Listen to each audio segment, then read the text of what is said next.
മണ്ണിന്റെ മക്കൾ വാദവുമായി കർണാടകയിലെ കോൺഗ്രസ് സർക്കാർ. കർണാടകയിൽ പ്രവർത്തിക്കുന്ന സ്വകാര്യ കമ്പനികൾ 50%-ലധികം കർണാടകക്കാർക്ക് സംവരണം ചെയ്യുന്ന ബില്ലിന് സിദ്ധരാമയ്യ സർക്കാർ അംഗീകാരം നൽകി.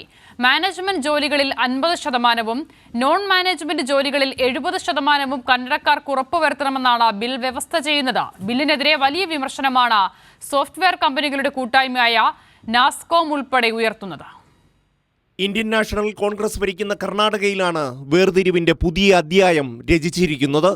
പണ്ട് മുംബൈയിൽ ശിവസേന ഉയർത്തിയ മണ്ണിന്റെ മക്കൾ വാദം മറ്റൊരു രൂപത്തിൽ ആവർത്തിക്കുകയാണ് കർണാടകയിലെ കോൺഗ്രസ് സർക്കാർ.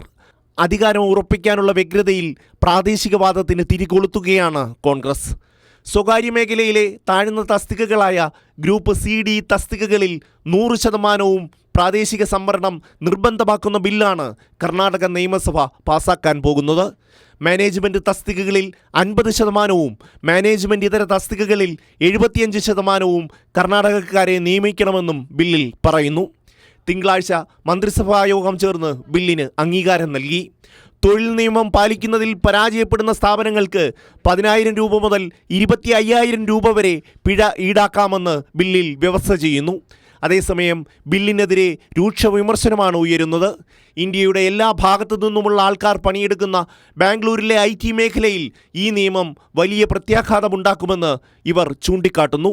മാത്രവുമല്ല, കർണാടകയുടെ മാതൃകയിൽ മറ്റ് സംസ്ഥാനങ്ങളും പ്രാദേശികവാദത്തിന് അടിവരയിട്ടാൽ രാജ്യത്ത് സൃഷ്ടിക്കപ്പെടുക വലിയ പ്രതിസന്ധിയായിരിക്കും. News desk, Kairali news.